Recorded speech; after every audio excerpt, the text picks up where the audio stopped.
won't find the phantom. He finds you. G'day, this is X-Band, the Phantom Podcast. We are a website, a podcast, and a way of life. You can find us at chroniclechamber.com. I am Steve, and I'm here with Jermaine. How are you going there, Jerm? Very good. I like the new intro, mate. Well, I'll take credit for it, but I didn't write it, and but I do like it. Oh, good stuff. Now today we're usually record on a weekend, but life just keeps getting in the way. It is a way, yeah. Podcasting or Phantom is a way of life, but sometimes life gets in the way. So we're recording on a Monday night just for something different. I'm still in my work gear, but you may notice anyone who's on the video, if I pull the tie out, it's Phantom week for my tires this week. Awesome. Yeah, no, it's been busy the last couple of months for us. We've had well, I've had the baby, we've had products, we've had podcasts that have been like time sensitive, and so we're actually trying to do 2 months today, mate. Do you reckon we will get it done? 2 months. Well, it's just as well that the stuff from Frew, even though it's been a few issues, is actually just one story in 3 parts. So I think we can do it, mate. And we don't have Dan. Dan, unfortunately, yes, it is a Monday. The weekend was no good for him either. He is run off his feet himself. So we're missing you, Dan. But we'll see you next podcast. Yes, definitely. But even though we're going to try and cram 2 months inside of 2 hours, we're not going to skimp on quality or ignore the news from around the world. So I reckon let's get into it and let's not dribble on too much. That's right, Jam. So let's start off with the dailies and the Sundays. So we are reading daily number 269, the Muckmen of the Zumaridi River. So the recap from the last month. Working on the intel gained from the Jungle Patrol, the Phantom and Devil head into the mines of General Chuma to investigate. They observe some of the Muckmen talking and discover that the General's cronies found out all about the Muckmen and women's families during the application process. A dire warning to everyone to ensure that they keep their personal details safe. You never know who could use it against you. A couple of guards spot something unusual just before one gets skull-marked, while the other just gets knocked out. The Phantom has plans for him, but what? We are unsure. However, the stories are starting. The fight is here. The General just doesn't know it yet. We're also introduced to patrolman, or actually not introduced, reintroduced to patrolwoman Dai Lu Han, who makes a reappearance after getting Colonel Warrable's permission, is off to do some investigating of her own. And we're interesting to see where she comes into the story in the coming weeks.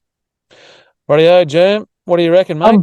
Well, I didn't know that we've been introduced to her before, so I appreciate that little update. I was wondering if she was a new character or not.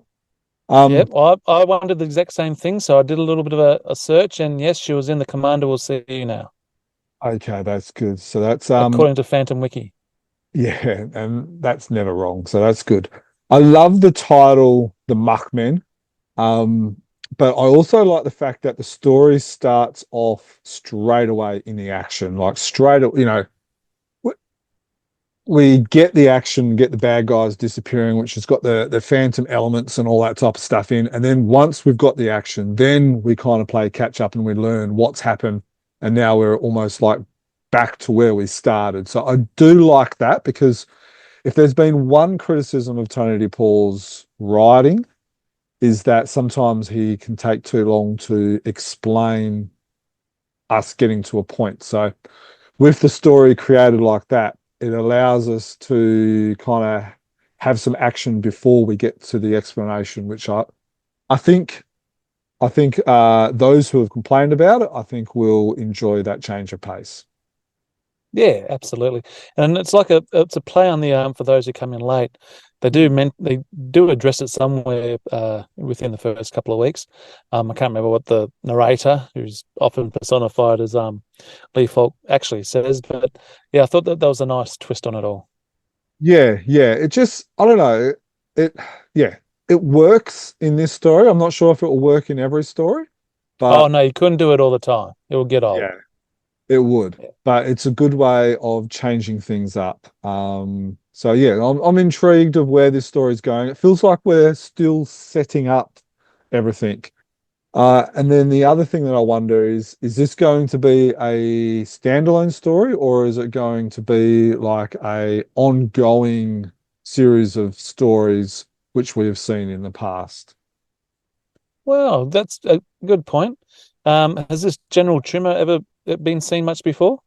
I don't think he's ever been seen before. So They do mention him wanting to overthrow Ivory Lana, but yeah. yeah, whether that's been written or it's just implied that we know about it through the dialogue, I guess. Yeah, and if you have no memory of him, then I don't think he's happened then.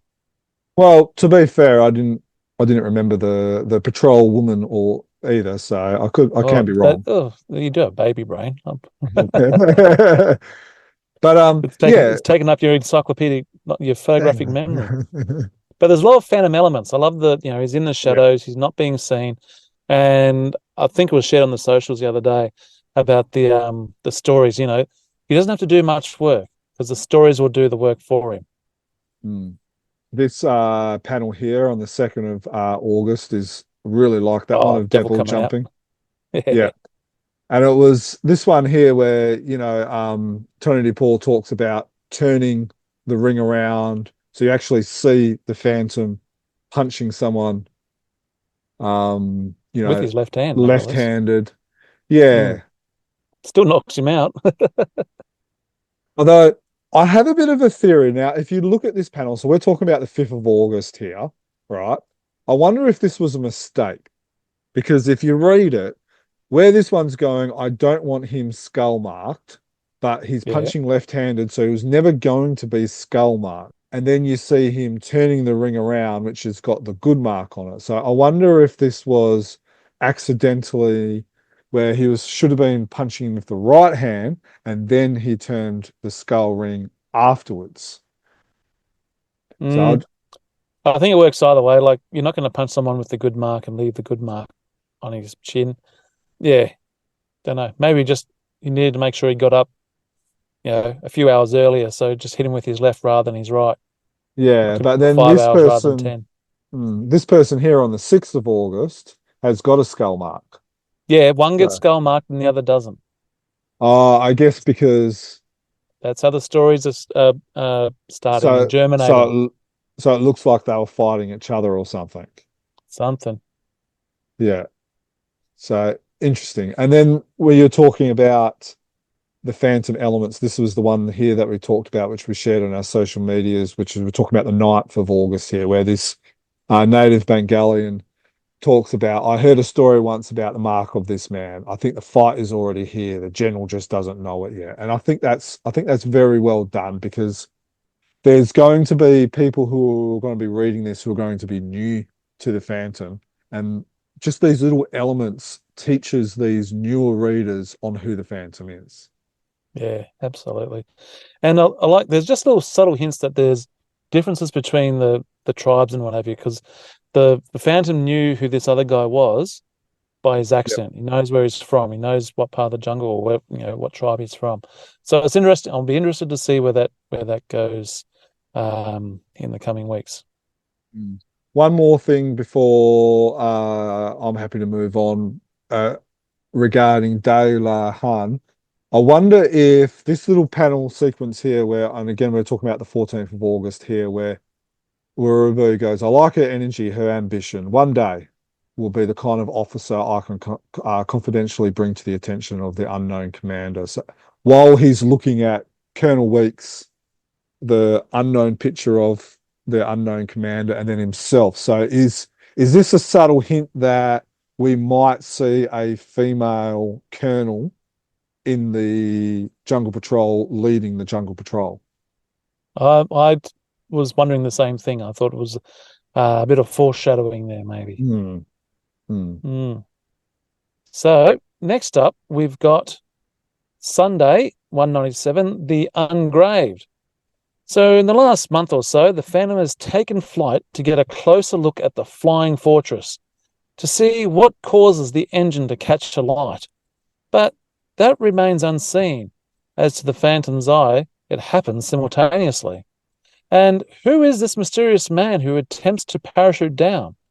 Geez, if I was the Phantom, I'd be keen on getting a closer look. Again, it feels like this story is still setting up what's going to happen. Like we see gold, we see all these elements that have been introduced. The gold, the wreck, the fact that these people are German officers in an American plane. It just feels like, yeah, we're still kind of setting up, and I'm not an expert in writing or anything, but would that still be called like the first act or? Well, it's definitely he's now exploring. Like I'd probably get into the second act by now. It's still unraveling the mystery bit by bit. We're being drip fed. We don't know what exactly is going on. You know, things are happening that the fan doesn't quite see. Like the engine just catches a lot. Simultaneously, it doesn't hit anything, doesn't do anything. You don't see it get shot. So you're only really seeing one, like for lack of a better word, one point of view. It's like there's all this other stuff that'll be happening, but we can't see it. All we see is what's happening to this plane. And the fella jumps out of the plane, and we find out it's not the jungle that gets him; it's the parachute not opening. But why isn't it opening? Has it been shot itself? But we're not seeing any other aircraft. It's just it's interesting. I'm interested because it's a mystery. I haven't figured out what's going on. It's like reading I used to read the Famous Five, the Three Investigators, the Hardy Boys, those type of books in my young adult teenage, and it kind of feels like that at the moment where we might not figure out what the mystery element is actually towards like the end of the story. So intrigued. One thing I've only just noticed, which was probably in the last couple of days, is the plane actually has a 21 symbol on the tail. So, and of Does course it? we know our Hang on, Phantom which is plane? the red one, the one the that the red one that it Phantom. uses. Yep. Yeah, the one that the Phantom flies has a Oh, yes. 21 near its tail thing, which of course we know what the 21 stands for, and that is the 21st Phantom. So, talking to some fans on Comics Kingdom, I believe it was, and they made mention that the F on the registration, which is the FANPY, is actually, they reckon it might be for French, like a French registration, for the lack of a better terminology. And he Okay. wonders that might play a part because seeing we're dealing with an American plane, a German plane, whether French, they weren't neutral, so to speak, but they were kind of not a No. huge, they were not kind of like a huge player in the war because they were already occupied. So it might kind of get under the guard of the Nazis or something like that. So I'm pretty sure the French resistance might have a bit to say about that. yeah, yeah, I understand that, but like like there's so it's interesting. He's kind of there's just this guy who's got a bit of a theory that the French registration might play a little bit of a part with it. So Okay. I've been keeping an eye on that to see if there's any, if anything happens from that. Oh, yeah. Well, I'll be keen to do a bit more investigating on that. I haven't had a chance to look myself. Mm.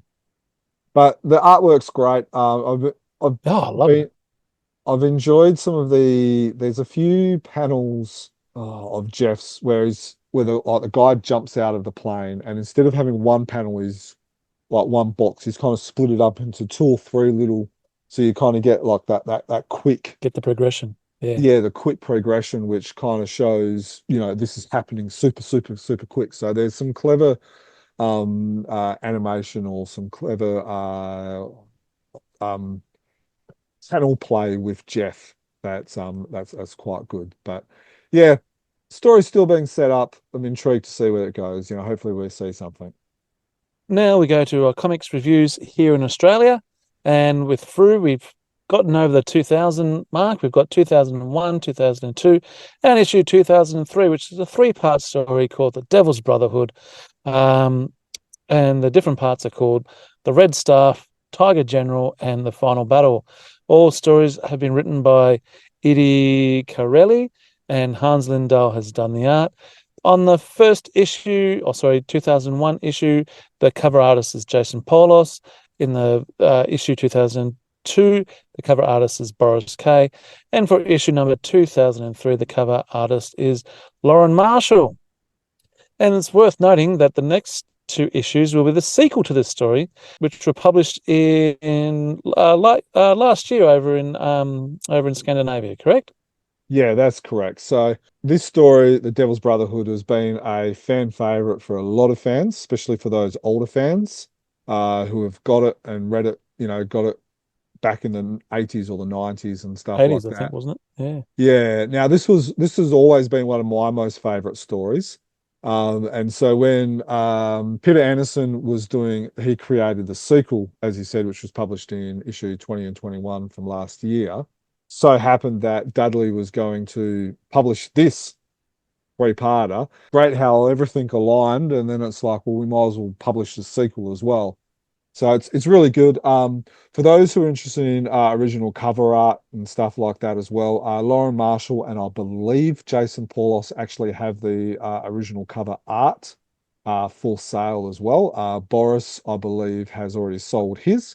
So if you are looking for some Phantom original artwork and these covers interested you, if you're on YouTube, you will see the examples of the covers as we're talking.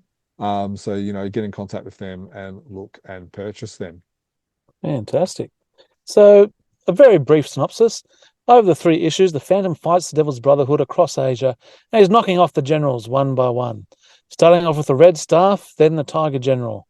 There are still more generals to face, but no matter how close he gets, they seem to always be one step ahead of him. How are they tracking the Phantom? He's beaten every goon that comes his way, yet still the mysterious leader, number 21, remains just out of grasp. Find out who is behind it all in the Devil's Brotherhood Part 3, The Final Battle. So, without giving away who the bad guy is, did you figure it out? Figured it out in the third. I thought in the second issue, yeah, maybe, but very early on in the third issue, I thought, yeah, it's definitely got to be him. Yeah, yeah. Now, I love this story.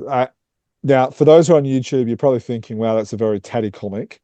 I took the scans and all that off my reading copy from back in the 80s. So like the cover's detached and it's all crinkled because I've probably read this comic probably 30, 40, 50 times, and other family members and friends have read it that much as well. For me, I just like it's got ninjas, it's got the triad, the samurai, it's got elements like this where the Phantom's getting stalked, and so he gets thrown in the knife, and then he pretends he uses a bike to to kind of do it, and then he's walking around and saying, "Oh, well, can you please take this knife out of my back for me," and stuff like that.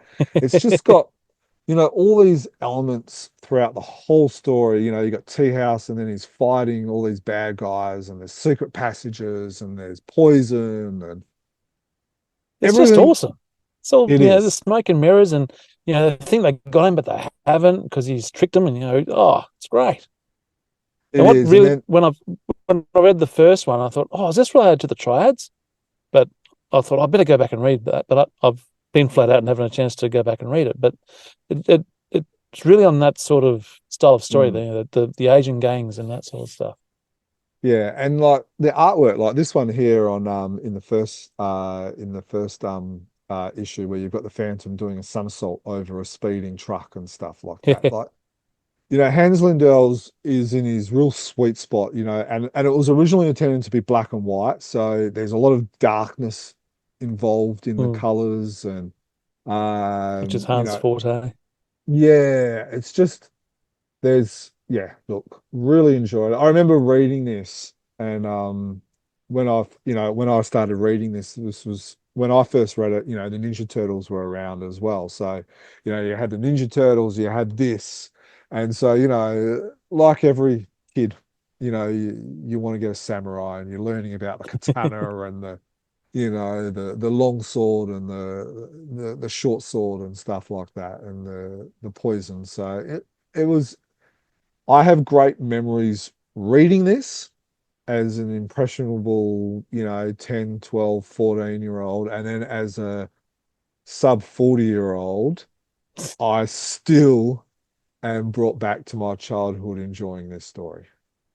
Yeah, it definitely is a great story. And yeah, I don't remember reading it in the past, but it is one I'd want to go back and read all three parts in one hit and then go read the triads or do it the other way around. Yeah, and look, it's a big ask for Peter Anderson to come up with a sequel for the story as well, because But it is definitely set up for a sequel. yeah. It just took 30 years to get there, or 40 years to get So there. okay, so you make a comment that it's set up for a sequel. How, like, without you haven't read I haven't read it. I The know the sequel. issue, the sequel. How would you write the sequel? How would you set up the next part? Ooh, geez, that's hard without putting spoilers in there. But Well, it's they not a do spoiler mean because we don't know no, what I'm the talking. sequel Oh, story well, actually I'm not worrying is. about spoilers from the actual issue, and just assume everyone's read it. Um, the Singh Brotherhood have got to come into it because they're Yep, mentioned right at the end. Um, that was a great twist, that bit. yeah. Okay, they're in too. Um, the little hermit fella, he's oh yeah, I don't know. I'm interested to see how it turns out. Like, do you go, it'll have to be like a continuation, like 40 years has passed since the story's written, but maybe only 4 years has passed in comic life, Yeah, if that, I a wouldn't, bit a bit like the Golden Circle type of. yeah. So, it's comic timeline, which is completely different than, real life timeline. Yeah, And you can stretch it, you can contract it as much as you want. yeah. Now there was no generals left in a sense, were there? No, he tended to blow them all up, didn't he? Mm, There was one that mysteriously disappeared, but she was poisoned. yeah. Um, And that's another point about the story as well, is that it has that element as well about seeing the Phantom's face and dying and oh, all that that was as great. well. Yeah, Yeah, as it soon was. as it makes a point of saying there's poison on the end of his nose, so someone's dead here. Yeah. So I ask about about the generals because that's an easy way of having a sequel, is having a general that didn't get captured or didn't die or something to be Hmm. involved. But is there, yeah, was there a general that, was having a holiday in Bali or something like that? So, didn't wasn't involved, are they going to do it? Or is there like a family member? That's always another an easy trope to kind of follow. So it's interesting to see where Peter Anderson's going to take this. Hmm. Like, yeah, did the generals actually die in the bomb blast? Or did they escape with, a main good Yes. face or something? Yeah, that I will admit that bomb blast. Now, I'm not sure if it was just me as a 12, 13, 14, 15-year-old, but that did kind of confuse me. It wasn't signposted easy that the generals were killed by the Phantom setting off the bomb with the transmitter. So that's probably my only criticism from the whole story, is that was not clear cut. Okay. That's fairly minor. And that, again, that's probably just me as a 12-year-old not paying enough attention. Yeah. Rightio. So, on our recommendation, go out if you haven't read the story yet. Go out and read the story because, as James says, absolute classic. He's loved it since he was a kid, and I've definitely enjoyed it. And well, like I said, the Triad story is one of my favourite stories, and this is very much in the same vein. Yeah. Rightio. So there's Australia done. We are currently looking for reviewers who can review comics from Sweden, Finland, France, Italy, and some other locations that publish The Phantom. If you'd like to join the team with regular reviews, please contact us. Now, let's switch over to Christian from Germany and Scott from the USA. Welcome to Chronicle Chamber, my name is Chris. Today I review the Phantom Spezial Zauberstern comic number 3. It costs €8. The cover is from Ertugrul Erdine, which is awesome, I think. We have 3 comics in it. The Snake Goddess Island, Part 2, Terror in Mavitan, and the Sindbad Stone. And we start with the Snake Goddess Island, Part 2. And it's a nice story, good to read. The paper is Zauberstern quality, it's awesome. The printing is crisp, the colors are fine, and it's, like I said, the 157th Sunday story, and it's reprinted in Australia, Brazil, Finland, India, Norway, Sweden, Turkey, and United States. And then we have Terror in Mavitan. It's a 158 Sunday story from Tony DePaul and Graham Nolan. And it's always also reprinted in Australia, Brazil, Finland, India, Norway, Sweden, Turkey, and United States. It's from 2003. Where my boy is born, just a little note, and also a very nice comic and a very nice story. Some advertising for Phantom Spezial number 4, and we have the Sindbad Stone, and that's a special because it's the first time that the story, and it's drawn from Graham Nolan as a single person, and that's the first time. And also I like Graham Nolan's drawing very, very much. The story is also very, very cool, and it's fun to read the comics. And it's reprinted in Australia, Brazil, Finland, Greece, India, Norway, Sweden, Turkey, and United States. Then we have some fan post and some advertising for the other comics from Zauberstern, and a very, very nice big cover. Today I review the Zauberstern comic number 19. It still costs $10, and we have 3 comics in it. Steine aus Blut, Teil 1 und 2. Auf der Jagd nach dem Phantomdiamanten. It's Stones of Blood, Part 1 and 2. It says it's from 2010, but it's from 2003 and 4. And the daily story, it's from 2013. The cover is from Marat Michaelis, and we start with Stones of Blood, Part 1. I hope you can see the art better when I put it near to the camera. I like the story very much. It's a cool thing that they printed it double side. I like it very much. For me, it's a personal too dark. I like the shiny white comics more, but the story is awesome. The artwork is fantastic. It's just my personal thing that I don't like dark night mode comics, not very much, but if you see, it's really, really nice. And we have reprints in France, Turkey, United States, and Germany. Then we have the cover art from Moonstone number 1, the cover art from Moonstone number 2, and we have here Stones of Blood Part 2, and again the double side art. It's a really nice thing, and I like it very much that they have a bigger size of it, which I found awesome.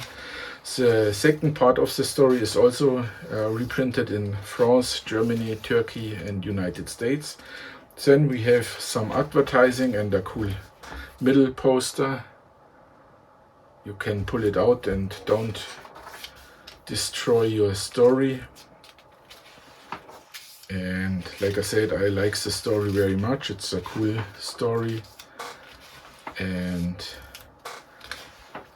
soon we are finished, and we have the Scoundrel comic.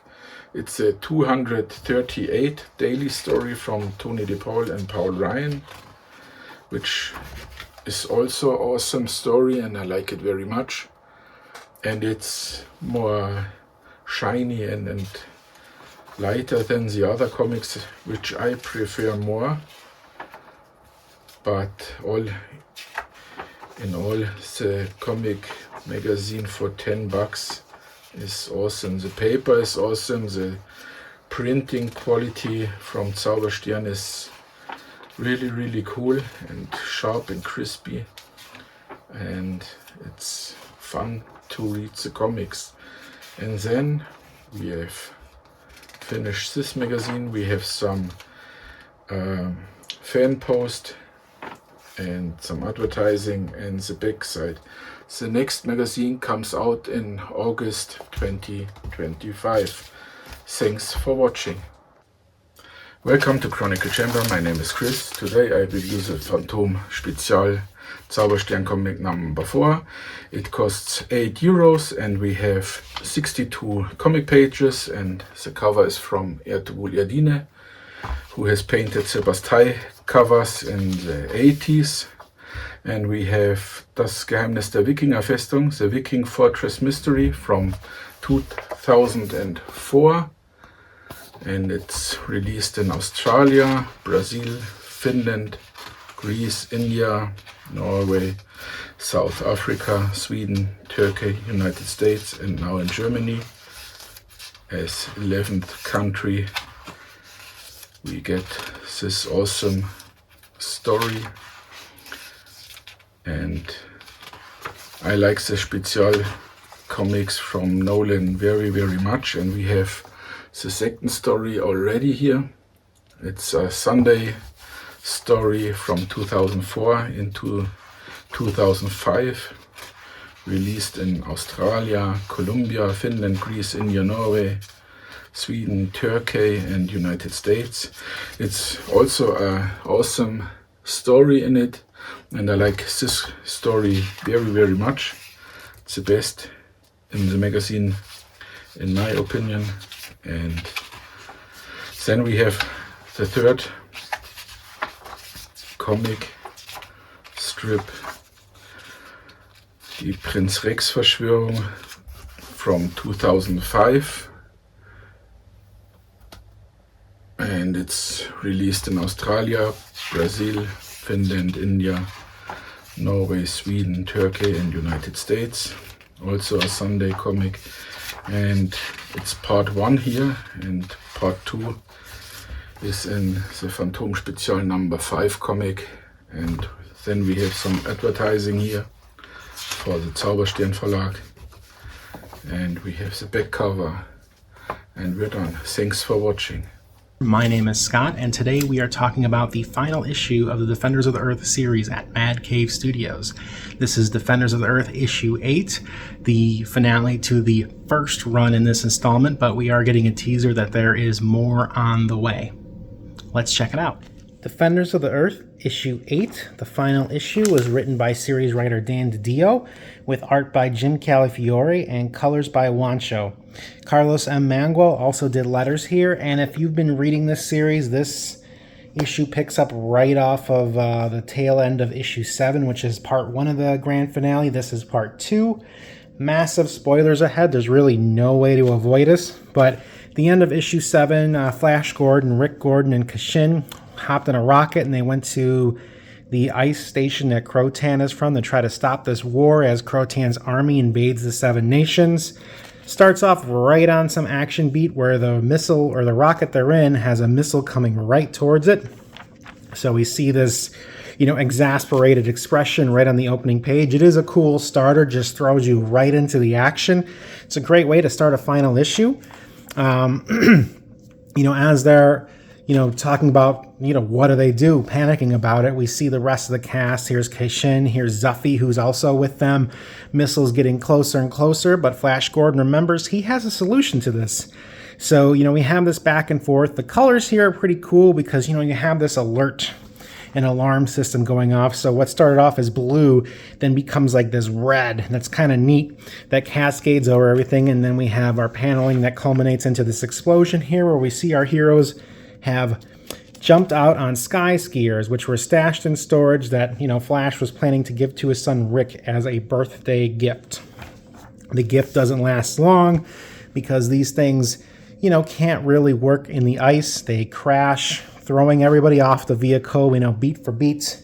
Our heroes are now in the snow, worried about freezing out here because it's so cold. As you can see, the breath on Kishin's here is freezing in the air. They're all freezing in the next panel. But we have this fast-paced rhythm where, problem solution going on here. Where, they're a bit worried about freezing to death out here, but luckily Kaishin knows the way to the ice base, and there it is. So it's a fun action opener, but it's also a little convenient just because it's, one problem, a solution, another problem, a solution, and then another problem and a solution right off the bat. We go back to the Seven Nations where the rest of the Defenders of the Earth are battling Mongor and Crotan's ice army. So this is, turn the page, this is a buffet of color and action and paneling going on here.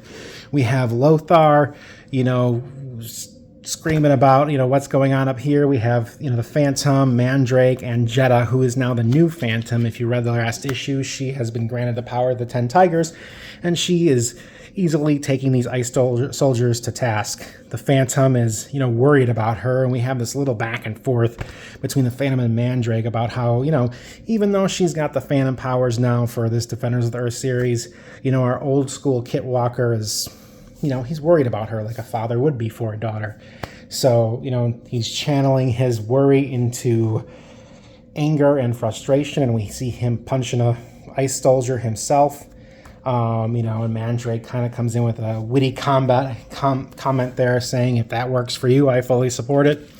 But we have more of this, just back and forth. Lothar comes into contact with Garrix, who is a regular, general for Ming's army and now Crotan's army for the Defenders of the Earth series. We have this, a lot of this is just really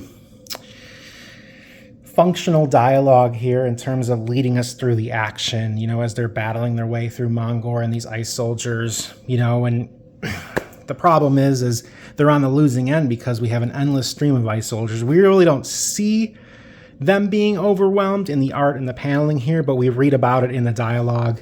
And that's where, Mandrake has another ace up his sleeve. And we see, as they're talking, he has this little kind of a smirk on his face here. The art overall, this issue is, is pretty good overall. The action is very, easy to see the beats. The paneling is done in a way where you can follow it pretty quickly. And the colors, honestly, are the one thing about this series that has been consistently strong and beautiful. My only complaints are we have this beautifully detailed face of Mandrake's right here. When he's talking about he has a way to save everybody, but there's this worry on his face and this tension. It's great to read, and that's one of the benefits of the series is we do get those close-ups. They're fantastic, but then we have Mandrake down here where his face is, the proportions are a little bit off. So that's one of the things where there is a little inconsistency. This ending in general feels kind of, there's a lot going on, and there's a lot to wrap up, and it's just more action heavy, but it doesn't really put everything in a neat and tidy bow. That's probably my big complaint here. Anyway, we go back to Flash, Rick, and Kaishin and Zuffy. They get into the base. It is Rick who has been coded into the, security system by way of Dale Arden, who unlocks the base and gets them in. They're in. They talk to their mom, who, for those who need a reminder, she is in the computer system here. That's where Dale lives. So she's guiding them along. They're talking about how Zuffy actually, his eyes are feeding information to Crotan. So Crotan knows every single one of their moves.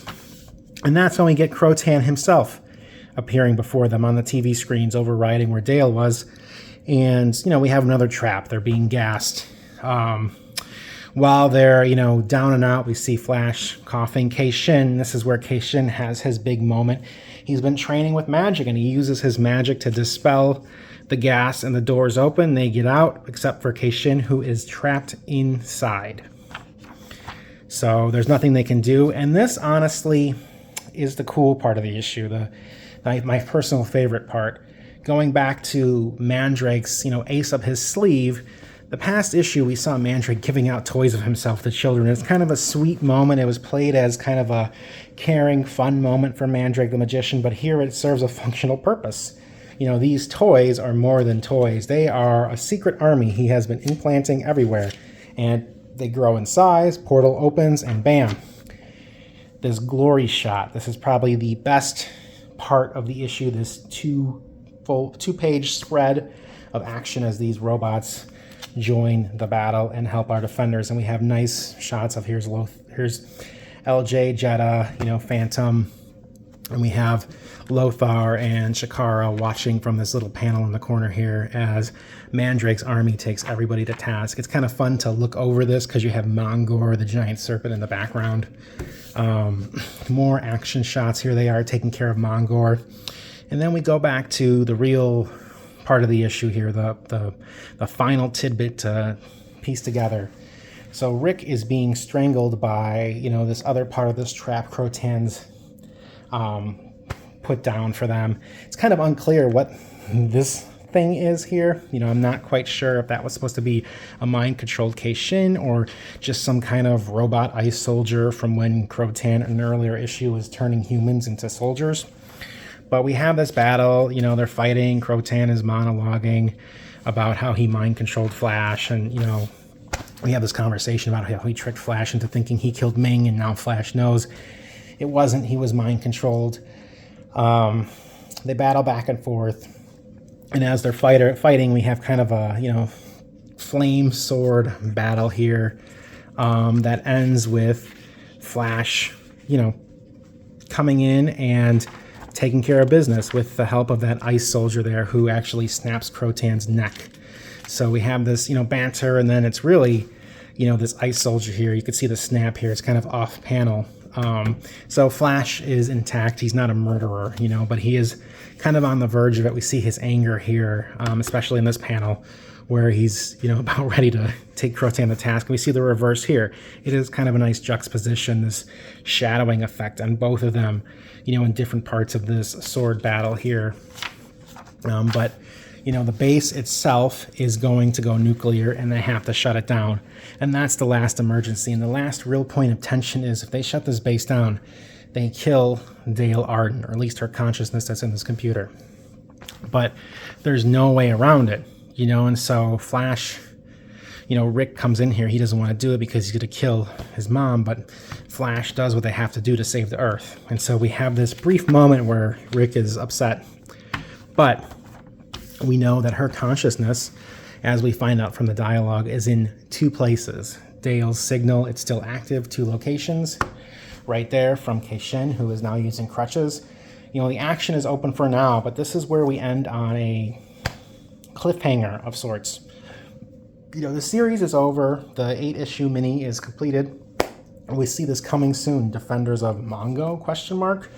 Where, now that they have defended Earth, the Dale is alive. They need to go find her and bring her home. So they're going to take their action to Mongo, which, for those who aren't fully up on their Flash Gordon lore, that is where Ming the Merciless is from, where Crotan is from, and Princess Castra, who was a bigger part of this series earlier on, but she kind of left with Octon last issue. And a point about that, actually, Crotan mentions Octon and Princess Castra leaving, a few pages back from where we're at now. And my theory in reviewing these up to this point was that, we know from some of the side stories that Octon has the consciousness of Ming the Merciless inside of it. So, I was theorizing that we'd see Ming the Merciless reappear by the end of this issue, but it seems like maybe they are holding out on that reveal for the next series when they go back to Mongo. But I'm still in the camp that in a Defenders of the Earth series or story upcoming, we're going to see Ming the Merciless coming back, and now that Crotan's gone, maybe it'll be, Defenders and good old Ming duking it out instead of the Defenders against Ming's spawn. But that's it for now. We don't have a date on when Defenders of the Earth will return. We just know it will. Until then, coming up in September, we have the Mad Cave Studios The Phantom series, which any guess, it's anyone's guess if this ties in or not. I am leaning towards this does not tie into Defenders of the Earth. I imagine this will be a separate storyline, just because we still have that from the world of Flash Gordon at the bottom of this series, and maybe this is something that's a little more loosely connected to the whole Flash Gordon series. There's more than one currently ongoing at Mad Cave Studios. All right, thank you very much, Christian and Scott. And just letting everyone know that one of our next podcasts will be an end-of-series review for Mad Cave Studios' Defenders of the Earth series. In fact, I'm heading down to pick up my Defenders of the Earth comics from the comic shop this weekend, just before I head over to the MCG to watch Hawthorn beat Melbourne. Fair enough. It is also worth making mention that there is some news about Defenders of the Earth, but we'll get to that in a second. So make sure you continue to listen to the podcast as well. Here is the Phantom news. Leading us off on the news today, we have the Phantom census. The prizes have been drawn. Dan and the team are working on the analysis of the data. Thank you, everyone, for your responses to the census. It really does mean a lot. I don't have the numbers in front of me about how many people entered the census, but thank you very much for all your work there. And like we said, the data, not your own personal data, but the results of the census will be shared with Frew and with KFS and, with ourselves. We get to know what you guys want to see from us as well. So there was over 400 people that filled out information, which I was talking to some people and they were thinking that we would have been lucky to get 100 or 200. So the fact that we doubled that is pretty good. I had a minimum of that I would have liked to see of about 3 to 4. And I was kind of hoping that we would get to maybe 500. So I think it's done better than what I expected. And some of the data, some of it surprised me. But then some of it has not surprised me and has kind of backed up what I've always thought. So that's always nice as well. So basically what's happening is they're analyzing it, putting it into digestible data that can be read. So it is going to take a little bit of time.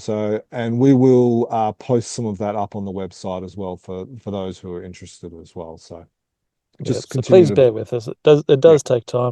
I just did a survey at work and it was only 28 people have so far responded to that one, and it's taken me time. And if that's 28 people, imagine what it's like with 400. So please be patient, but we'll get the news out as soon as we can. Yep. The results out as soon as we can. Some more news. We got new products coming out now. Was it our last podcast we were talking with was it Daniel?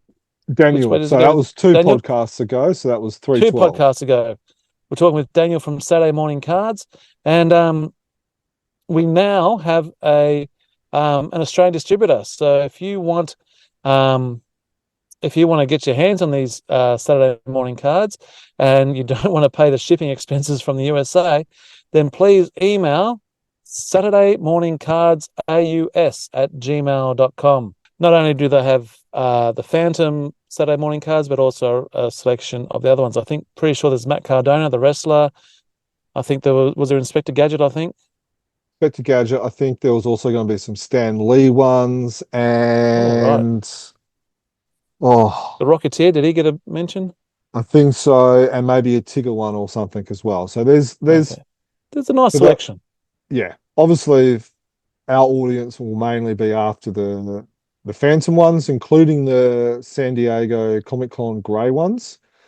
He was able to get a small handful of those as well. Yeah, it's good to be able to see these coming into Australia. I know Daniel's very excited about that. And thanks to the podcast, the person, was able to contact them and say, yeah, I'm interested in bringing him in. There are fans out there that are going to be able to get these now. Yeah, like fans out there here in Australia rather than just over in the States. So that is fantastic. So get onto the email. I think it's been on socials a bit, so get a fan on social there too. You might even get yourself a sketch card. I've talked to Daniel. I had a bit of a chat with Daniel on the weekend. And he said that the sales has been really good with these.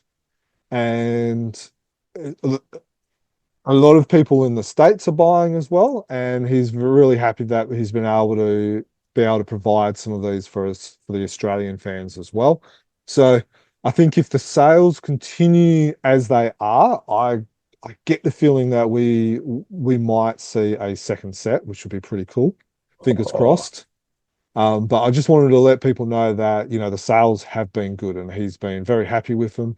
He's also just announced, we haven't even written this up on our website yet, but he's just announced that there is a special case where you can put these in. So it's like a slab for the case. So card collectors will know that you can buy cases for your cards, you can buy cases for your figurines, you can get ones for your Defenders of the Earth and stuff like that. So he's actually now about to release these plastic cases so your case can be protected. So if you're going to get a signature on one of them, on one of the cases, you can then get it up so it's nice and protected. Or if you are lucky enough to get Are you talking about the case or as in the box that the card's coming in, or do you mean the case that the card box is in, which is inside the box? Yeah, so the box that the card comes in. Yeah, right. So if you get one of the gold ones and you want your card in pristine condition, but you also want the box in pristine condition and you want to display it in your display cabinet, you'll be able to get one of these plastic cases to put it in. So that's pretty cool. Okay, well, there you go. One more thing before we do move on. We are planning on doing an unveiling video. So myself and another fan have gone halves in a case. So that's a box of 20.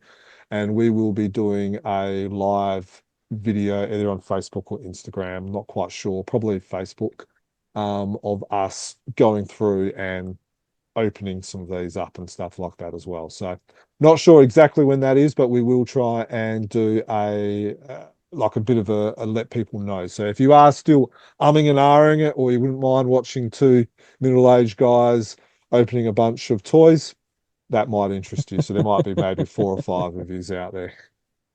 Very good.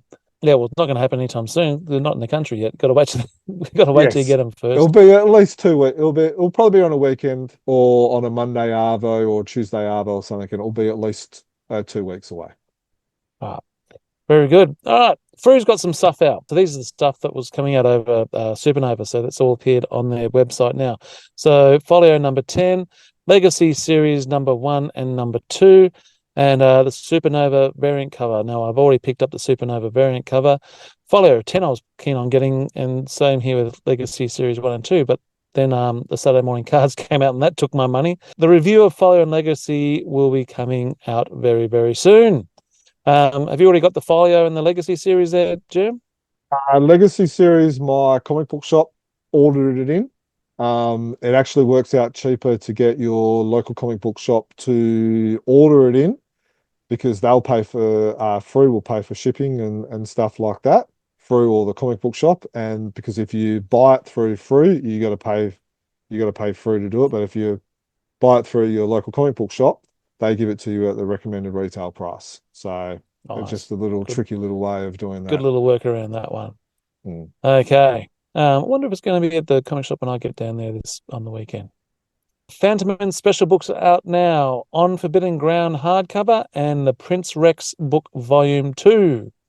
So the Forbidden Ground is Phantom Men for this is the 4th year. So we've had the Pirate Queen, we've had, and some others where they've produced those nice thick hardcover albums collecting a whole bunch of stories. So this is collecting a whole bunch of stories, and it's about 400 odd pages, limited to either 700 or 1,000. So these very, very collectible. We've got reviews of them on our website. Uh, they're costly, so they're probably about 100 to 120 before shipping Australian, once you transfer it and stuff like that, but they're very collectible. I've got the first two. I don't have last year's one at the moment, or this one either. So, well, they're coming, but I don't have them in my collection yet. And then the No Prince worries. Rex soft cover album it's kind of like a every coming up into their spring, summer, they have a lot of comic. Sweden has a lot of comic festivals and comic cons and stuff like that. So this is kind of like a special book that gets released at the Gothenburg book fair. So Egmont produces like a soft cover album, which is kind of like special for that.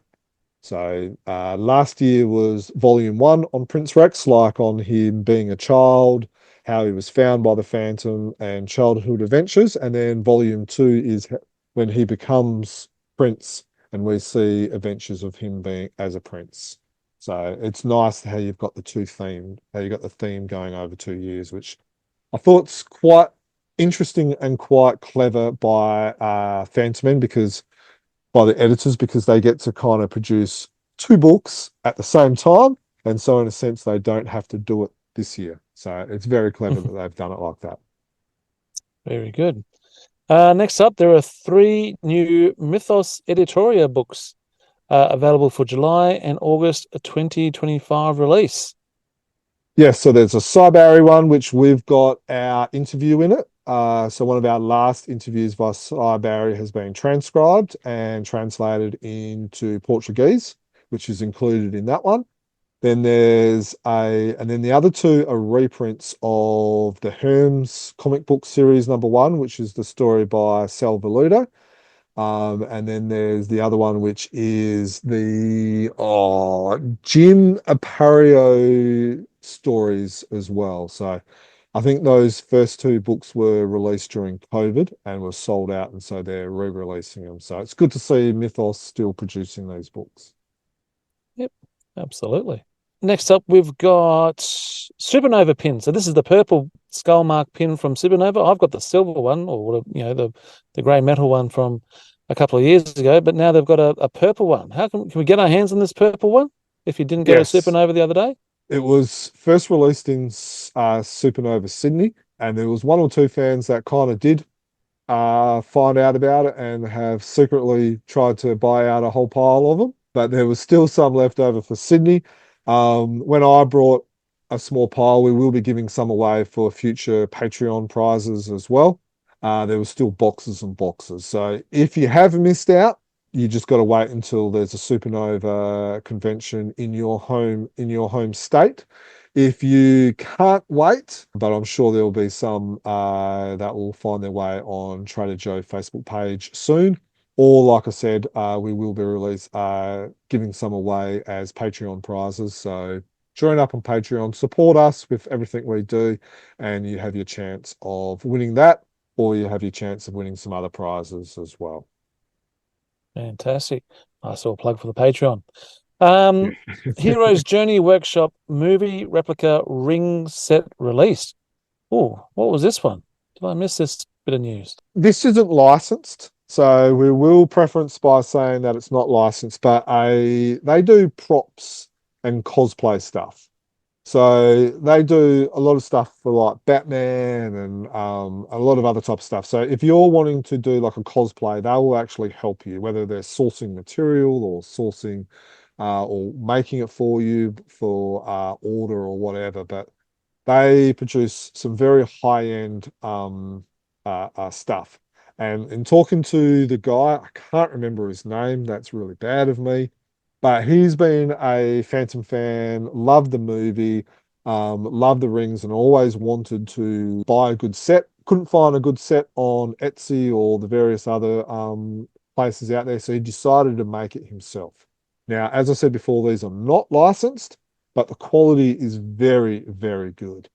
And in a brilliant twist of fate, when he first met Billy Zane at a convention years and years ago, Billy Zane actually gave him one of those cheap little 7-Eleven metal rings that were promos, and he gave it to him. And years and years later, the creator, and again, I've forgotten his name, so I do apologize. I'm He just was looking at the actually, article and I can't see his name either. yeah, he was actually able to give one of these replica sets of the rings to Billy Zane at a convention that he attended in America a couple of weeks ago. So in talking to the creator, he said Billy loved it. He really appreciated. He reckoned that they were a brilliant design. They reminded him of the originals and everything like that. So from memory, they're about 180 US, I think, is the starting 185 price. US. So they're not cheap. No, but these are good quality ones. Yep. So I wouldn't be surprised if someone like Gary, the ringman, would have brought a set by now. And I'm sure there's a couple of others as well who would have brought themselves a set because they do look very good. Yep. Moving on to publisher news now. So Mad Cave Studios covers and synopsis for Phantom Series 1 and 2. Issue 1 out in September 2025 and issue 2 out in October. So that's coming up very, very quick. Yeah, now it was delayed by a little bit, but these things happen. I'll much rather it be delayed, issue 1 be delayed, and then we have a continue of the actual of the issues. So Yep. I think that's good. The covers look great. There's lots of variants. So for those who love variants, great. If you Get into don't, it. just choose the covers that interest you. One thing that I think has been good is that, now I'm not sure if this is by design, but Mad Cave have chosen artists who have had past Phantom credits. Now, I personally think, and I would like to give Mad Cave Studios credit for this, that it's been a good decision because it will probably enable some fans who have knowledge of more than just US, say like Australia or Sweden or some of these other areas. They'll go, oh, I know Kanan White. He's done some Phantom work. I know Anthony Spay. He's done this as well. So these are created. Freddie Williams as well. He's done a Phantom cover as well, but he's also done, a lot of Ninja Turtles and other stuff as well. And so they've gotten Phantom artists, but other known artists to do covers, which I think will get in um, other casual fans and other casual comic readers to buy the Phantom series because of these artists. So I think that's been a wise decision and a good decision. And yeah, hopefully it's successful. Excellent. Now, we mentioned before that Defenders of the Earth series has finished. The 8-part series is finished. But there's a series 2, which is going to be coming out in December 2025. There was a subheading to this. I can't remember what it was. And I did see a title, a splash page, and instead of Defenders of the Earth, I think it said Defenders of Mongo with a question mark or something like that. Yeah, Dark Destiny is the title of the series. Yeah, so the issue ended of part 8, which the review of that is actually in this podcast. So if you've listened to it from A to B the whole way through in chronological order, you would have watched the review of it. It's got, they rescue Earth and now they're Oh, trying to hang on. find. I'm going to have to mute you. I haven't read it yet. Oh, well, you've only got yourself to blame. You've been waiting for 2 months. So, they've rescued Earth and then her essence is on Mongo. So of course they have to now go to Mongo. So it's like, seeing they go to Mongo, are they now defenders of Mongo? So it's clever. Dan Dio in a podcast back in April 2025, sorry, made mention that he has already written a follow-up synopsis or a storyline. So I'm assuming he is going to be the writer of this. Now, from what I understand, I don't think Jim Califori, who was the original artist for Series 1, is going to be the artist for Series 2.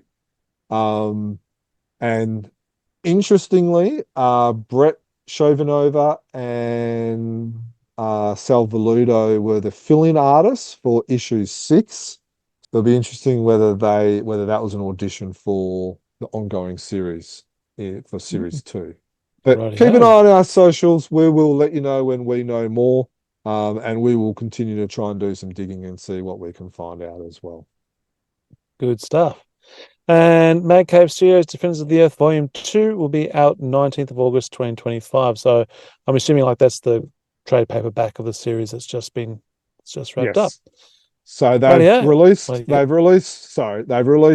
trade paperbacks. So the first trade paperback, which is already out, collects issue 1 to 4, and then this one collects issue 5 to 8. So if you don't like buying singular issues, this is how you can do it. Or if, say, for instance, you're in India, and I'm just using India as an example because I do know a few Indian fans who have communicated to me, and this is how they're going to do it.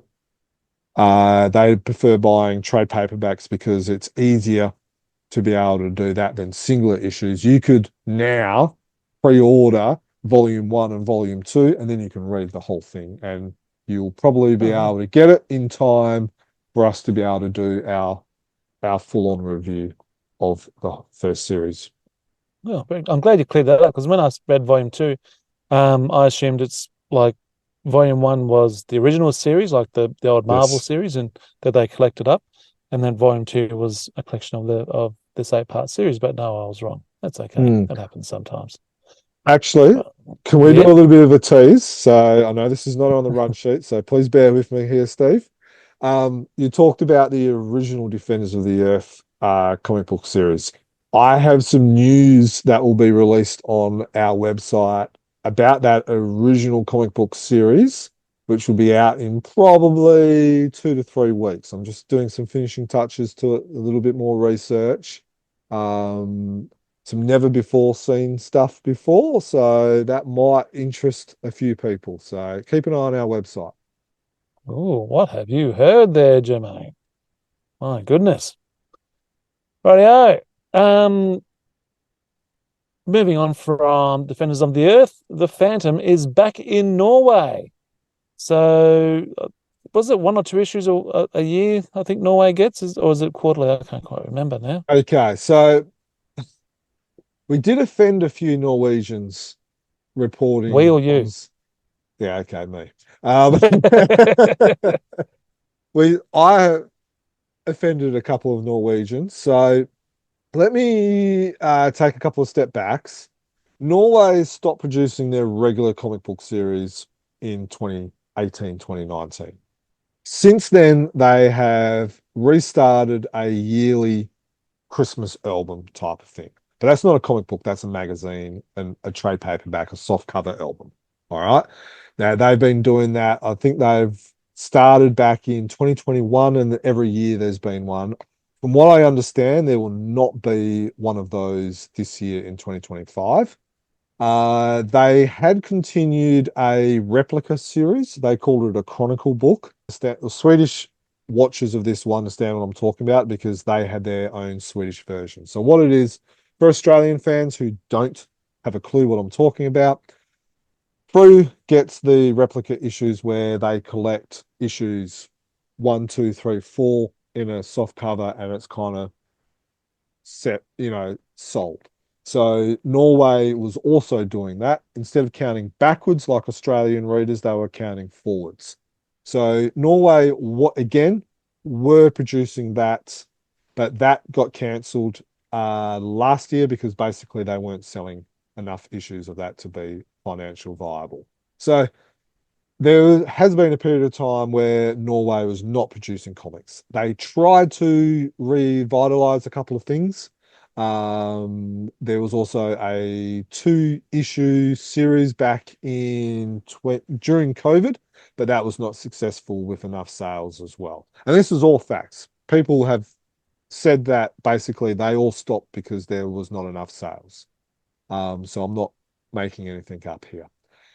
This new series is a comic book series. There's some confusion whether it's going to be a bi-monthly, a quarterly, or even a monthly. This issue is the first issue is going to have 4 stories, 2 stories that have been published prior to Norway, but will be recolored and republished. And then it's also going to include 2 new stories that have never been published by Norway ever before. So these are recent Team Phantom Men stories printed by Sweden and has been published by Frew. Does that kind of make sense so far, Steve? Haven't lost you? No, I'm on board. So look, at the end of the day, whether you want to agree with me or disagree with me on semantics, the Phantom is back in Norway and they're going to be having a comic book series. That's the good news. There you go. Very good.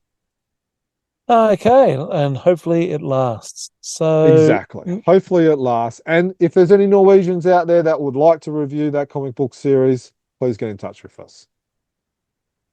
Okay, what is the Phantus Humerus and these stories which are appearing in Phantom Men issues? In Phantom Men 14, 15, 2025 and 17, 2025. Okay, These so like funny Phantom stories. Yes. In like a comic book Asterix type of, caricature style. And look, if you're on YouTube, we're going to be, when we do the edit, you'll see examples of what we're talking about flashing up. If you're on audio only and you're like, mate, Steve must be tired. He's saying Phantus instead of Phantom or Phantom Men. He's not actually making a mistake. That's actually what it called. It's by a creator who's created a funny looking Phantom. And these are 1, 2, 3, 4 page stories that have been added into a Phantom comic. Now, I think it's a great idea because it's enabling potentially new readers, because there will be people that would pick this comic up because of this creator who they follow because he creates other stories and stuff like that. And it enables potentially new readers or new types of readers and maybe even new types of creators. So I like the idea that Phantom Men have done by including it in their comics. And the creator is Anders Skoglund or Skogline. He's made comics for Asta Nisse, Humor Classica, and 91 An, which is one of Sweden's most popular and well-known comics. So he's probably going to be well-known to a lot of the Phantom Men readers. And just by looking at a couple of the cartoons that are on our website, it looks like a bit of fun. Yeah, it's fun. It's fun. And I think we're allowed to have fun and in a serious comic. There's a time and place for it. Yep, very good. Oops, what have I done here? There we go. There's a new Brazilian fanzine out now. Yes, so this is, again, it's not licensed. It was created and published by a former Phantom magazine editor, and he was also the one who created the biography book, I believe it was. So it's 2 Brazilian created stories by Gutenberg, Monteiro, and Wilma Amarela, who's fairly well known, and Wilma's stories have been republished by Frew as well. So, that's probably where, you recognize the name after I butchered it. But they've kind of been redigitized and stuff, and there will be fans out there that wouldn't have seen these stories before. So, look, yeah, it's great to be able to see some new stuff being produced, history on the Phantom being shared and being reintroduced to potentially new readers and stuff like that as well. So, I think it's good. Again, if there's any Brazilian listeners out there who are not too offended by the way I butchered some names, please get in touch with us. We would love to be able to have you to review the Mythos books as well as this and anything else that comes out of Brazil. Okay. Next up, the 2024 Best Phantom cover has been announced, and we congratulate Henry Johans, who has taken out the prestigious title of Best or Favorite Cover for 2024, and it was for his cover from the 25-26 2024 issue. Was voted the favorite cover. Henrik Solstrom, he came in second place with Phantom 5 2024, and in third position Was Henrik as well. there's Henrik as well. There we go. Henrik Solstrom is no stranger to high placings. He got third point as well, and you can see the covers that won there on our website. We also had Jonas Orden, Luca Berta, and Rafael Ruiz all had covers that were also voted in the top 10. So yeah, if you want to see some more about that, yeah, the top 3 are great covers, and probably the top 10 are too. But absolutely, they're look. I'm just on the website having a look at them now. They are absolutely smashing covers. It's a very iconic heroic pose. The fans have spoken. They like stuff like that. What I do like also is, I thought Henrik Solstrom's, there's the elephant one, which is, very different, which was voted number 2. But then there was also the third one, which is, in Kit Walker as well. And you've got the reflection in the glasses. So it's, yeah, that looks cool. Rafael Ruiz's cover was also had a different type of style to it. It was more like a cartoony style cover as well. So I like the fact that was also chosen in the top 10 as well. Good, bit of variety. Mentioned a few minutes ago that the Phantom is back in Norway. Well, hold the phone. The Phantom is coming to Australia in a Phantom issue. So more on an article on our website coming on 14th of August. Now, you are very, very happy about this, Jem, because not only is the Phantom coming to Australia, whereabouts is the Phantom coming to? Well, should we say that, or should we make people go to our website? Oh, come to the website. Get more traffic there. But let's just say it's the closest capital city to Africa that's in Australia. How's that one sound? Yes. It's the takes up a third of the country, and they want to be their own country. Yeah. Look, no, very happy about this. I was talking to a fellow Perthite, and he goes, "What?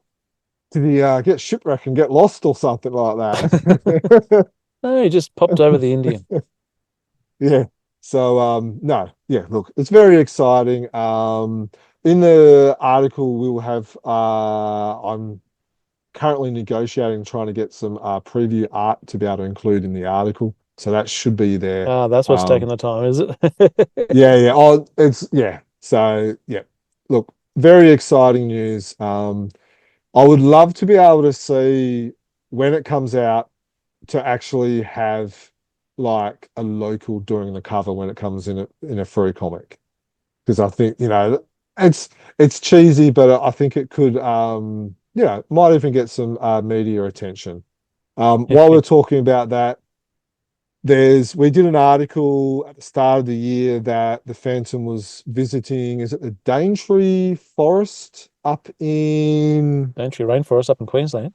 Yes. So the Phantom is visiting up there, which will likely be released towards the end of the year or early next year. And then we also believe the Phantom will be visiting Sydney in an upcoming story in the next year or so as well. So I am and these sure are in Phantom stories, not in Frew these ones the ones that we just made mention, the Daintree Forest and Sydney, are actually going to be Frew stories. All right. Cool. So I'm sure those stories will be very widely received and will get very high in the votes by Phantom fans around Australia because we love the Phantom visiting our own country. Absolutely, we do. Okay. Next up, we've got KFS, so King Feature Syndicate. They've released a new thephantom.com website, which I'm just having a look at now. And have you had a bit more of a look, explore through this, Joe? Yeah, we've got a review up of it on our website where we go through. It's got good potential. Yeah. I think there's some things I would like to see improved on, some things that I would like to maybe where things can be added and all that type of stuff. But it's it's great to see that KFS have released a standalone Phantom website. It's not hacked on the back of Comics Kingdom and all that type of stuff. So it's good to see them doing that. Very good. I'm just having a bit of a look-see myself right now. So that's something to spend a few minutes when I got some downtime at work. Yeah. Well, so what are your initial thoughts? Well, I'm just looking at the timeline at the moment, but there's a shop. What's on the merch? So the merch is all the stuff that's on Comics Kingdom website. Oh, yeah. So it's Pretty cool, but it's pretty pricey to get back over here. Yeah, and shipping's not available to Australia either. So No. that was one of the things that I kind of made mention that, if you're gonna have stuff for sale, have it available to be sold and shipped Yep. around the world. That would be nice. But you make mention of the timeline. So you said you were flicking through the timeline. For me, that's probably the best feature on the website at the moment. Yeah. They've got some little bios here about some of the more major characters. Yeah. But I like the timeline. It's got like the first merchandise. It's got some of the first comics released around the world.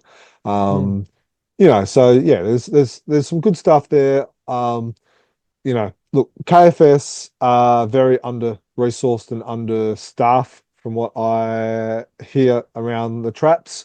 So it wouldn't be easy to keep updating the website, but hopefully the website can continue to grow. The bios can be modified or extended for the characters. We've got a Lee Falk bio there, but we don't have anything on Ray Moore or Wilson McCoy or Cy Barry or any of the current creators. So, there's just some things that would be nice to see continually added on there. Good start, but space for more. Yeah. Cool. What else we got? Local Brazilian fan-made TV series.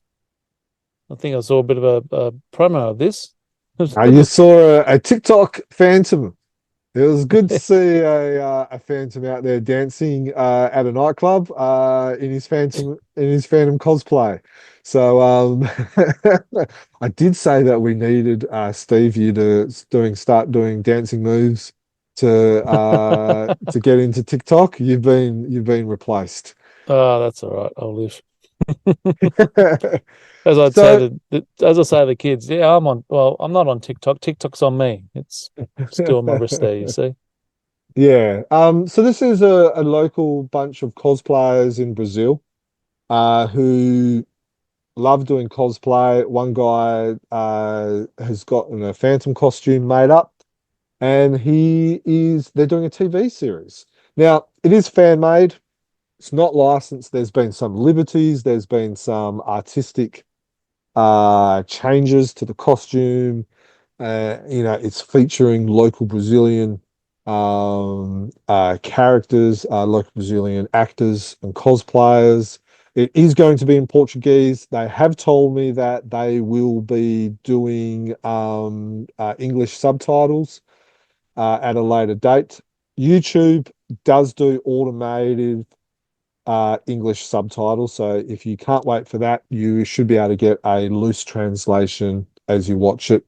It should be released in September, August, so I'm looking forward to it. I think the more Phantom content out there is always good. The people that I've been chatting to seem super keen, super excited about it. So yeah, looking forward to it. Excellent. And there's been a painting of Billy Zane done by a Melbourne artist who goes by the name Pank, P-A-I-N-K. So Supernova hired Melbourne artist Pank to paint some fantastic murals of their 2025 guests. Some of the actors he painted were Tyler Hoechlin, Tamura Morrison, Evangeline Lilly, and of course now Billy Zane, who was presented with the artwork at the Perth Supernova event. So have you seen the artwork, Germ, in the flesh? Yep. Yeah, so when I went, it was amazing. And it's huge. So it's probably looks like 3/4 the size of Billy. yeah. So so it's probably, a good 150 centimeters minimum square. He uses a unique style, so it's kind of like a collage of different mediums to portray the grungy spray paint type of style. So you might see like graffiti style and all that. Again, if you're on YouTube, you'll see it. If you're on audio, go to our website. It's all on there. Saw it in person. It was really, really good. In the Billy Zane Q&A at the end of the Perth one, which again, the recording of that's on our website. That was in episode 313 for the podcast. He was presented it. Now, originally, it was going to be auctioned off and the proceeds were going to go to a charity, but Billy Zane liked it that much that I think he actually brought it then and there on the spot. And so it was not going to be auctioned. But I think that would have been, because I showed it to a couple of Phantom fans, ones with a little bit of a coin, ching, ching, ching, ching. And they were all getting excited about to basically bid on it and add it to their collection. So yeah, I don't think, Billy got it. I think for him to be able to say, I want that, that's how good a piece it is, because he's been given a lot of fan stuff, and he would have been given some crap, and this is not crap. For those who are going to Supernovas in the near future, so I know there's Brisbane, I know there's Adelaide. I don't know if there's any more for 2025. Hank will be attending those, and he has prints of this, so you'll be able to buy one of the prints. Cool. So get on down to Supernova and check it out. Get a print of it to hang in your own skull cave. What else we got? Some events coming up, or events going on at the moment. I think the Phantom is at the 2025 Queensland Variety Bash. It's not just staying in Queensland; it's actually coming down to New South and South Australia and cutting through Victoria at one stage as well. So it's, what's it called? The Phantom Lounge or something? What are they? Yeah, look, it's a car that they basically decked out in purple, and they go around wearing Phantom costumes. There's a big there's the pokey topper on the top, which apparently, from what I understand, they've tricked out. So when they drive and like at nighttime and all that, it's lit up. So it's pretty cool. So I believe Chris Hill went to the start of it. Again, if you're on YouTube, we'll cycle through some of the photos that have been taken of the event. They're trying to raise 80 grand for Variety, which is a local charity that looks after Children's Hospital, I believe, from memory. Yeah. They did it last year. They've been doing it for, I think, out of the past 8 years, they've done 7 of them. It's a different Last car this time, or different vehicle. Last yes, time it was a F truck, and now they've got. it's an American car, so I believe it's actually it's a Chevrolet Astro van, and I believe it's actually is it the other side, the wrong side? You know how Americans drive on the wrong side of the road. What they've Um, actually. Oh, really? yeah. So Well, good luck with that.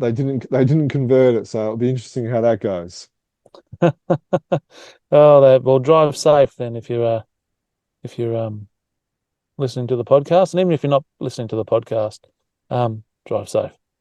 And of course, up there, images and further details up on the Chronicle Chamber website. What else? We got Cy Barry. He's about to be awarded the Elsie Seeger Award on August 15, 2025. Now, if I remember correctly, before I even click on the link, Elsie Seeger was the creator of Popeye. Is that correct? Very well, very good. Yes, so they've Well, got it does kind of hope that he was referred to in a recent Formation story. um I believe I think it's Terrific Con or something like that. But basically there's a whole bunch of awards being an awarded. So this is kind of like a lifetime award. Mm. So it's good to see Cy Barry recognized, getting some worldwide and attention. But also some attention from some non-Phantom creators as well, because yes, he's known for the Phantom, but he also has done other work as well. So that's rather exciting, and to be Well, able to see that as well. he's quite topical at the moment. He was one of the creators behind crypto, as in Yes. the Superdog crypto, not the currency. And anyone who's watched the new Superman movie will see that crypto is very much a big part of that. Keith Williams has been talking about awards. Keith Williams has been awarded the Inkwell Hall of Fame Award. So the awards are just keep on coming down for these Phantom creators. What's the Inkwell Hall of Fame, Jim? The cynic in me is that the Incas are usually kind of like the forgotten people of the comic world, and so they decided to create their own little award. But look, that's the cynic in me. But I think there's been some creators who've got some Phantom influences in Bob Ullman and a couple of others who have, I believe, created this. And so the Inkwell's kind of, it's like a recognition again for past great work. And Keith Williams, again, while most Phantom fans know him for his Phantom Daily work after Cy Barry retired, he's also done a lot of other inking and ink as well. So it's good to see, again, these people being rewarded for their decades of hard work. Excellent. Okay. Oh, just the wrong button there. Okay. So if you know of any other events with a Phantom influence, please don't hesitate to get in contact with us. Jerm, that has been an absolute stack of news, and I think we've made pretty good timing here. I think we're under 2 hours. In fact, I know we are under 2 hours. Yep, we're definitely under 2 hours. So, and I think last time we did a podcast without Dan, that was a comics and news as well, we were actually under as well. So we're not going to say it's Dan. Maybe it's the fact that there's only two of us discussing things. Maybe it is Dan. But we did miss Dan. And it's a school night and we both want to go to bed. We did miss Dan. So thank you for listening. Thank you for watching us. As always, our website is chroniclechamber.com and our email is chroniclechamber@gmail.com. Now, we always do love to hear your thoughts, your feedback and opinions on our social media platforms or over on the YouTube channel. You can subscribe to us via YouTube or through your favorite podcast apps, including iTunes or Spotify. I think that's about it. Jim, you good with that? I'm excellent with that. As always, happy Phantom. Happy Phantom. Cannot die. The Phantom. The ghost who walks. The Phantom. Enemies beware. The Phantom's always there, but you won't find the Phantom. fight.